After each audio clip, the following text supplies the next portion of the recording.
Les petits détails des plus grands films, bienvenue dans Aviez-vous remarqué ? Votez pour Pedro, c'est le slogan que l'on trouve sur le fameux t-shirt de Napoléon Dynamite, un film indépendant un peu barré sur un adolescent désagréable, inadapté et complètement nerd.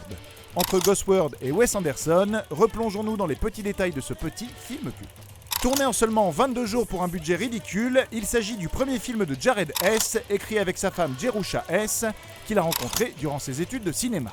Le film est d'ailleurs adapté de son court-métrage de fin d'études, intitulé Peluca, qui mettait déjà en scène John Heder dans le personnage de Napoléon. Napoléon Dynamite ou Napoleon Dynamite a eu un succès inattendu au festival de Sundance et a vite atteint un statut culte avec de nombreux produits dérivés comme le t-shirt Vote for Pedro évidemment, mais aussi d'autres objets insolites comme les étranges bottes que porte Napoléon.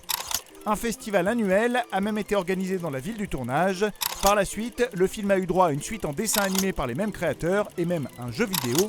Pas mal du tout, surtout quand on sait que le réalisateur était alors âgé d'à peine 25 ans. Un film de jeunes donc, enfin pas vraiment, puisque John Heder et Efren Ramirez, qui jouent les deux lycéens Napoléon et Pedro, étaient âgés de 27 et 31 ans au moment du tournage. Ça fait pas mal de classes redoublées. Petite anecdote au passage, les deux acteurs ont un jumeau identique dans la vie, ça fait 2 fois plus de votes pour Pedro. Eh oui. Dans le film, Kip est censé être un trentenaire un peu en retard, bien plus âgé que Napoléon.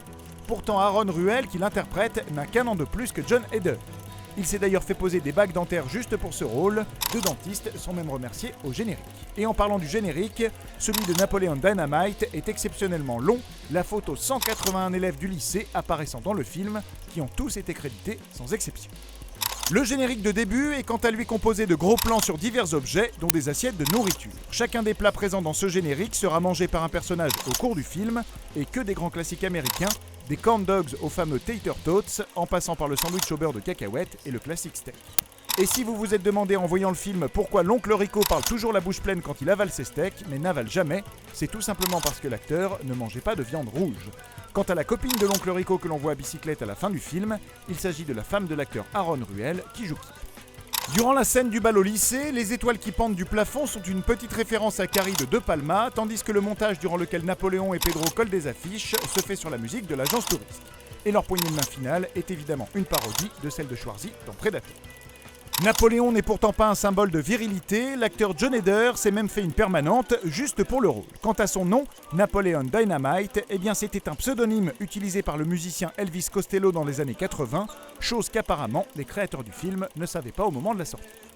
Toujours dans la musique, la danse de Napoléon, véritable moment culte du film, a été totalement improvisée par John Heder en moins de 10 minutes, puisque c'était le dernier plan du film et qu'il ne leur restait que 10 minutes de bobine.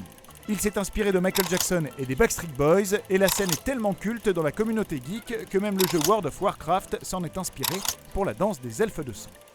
John Heder a également participé à la confection des nombreux porte-clés en Scooby-Doo du film, et il a dessiné lui-même tous les dessins de Napoléon.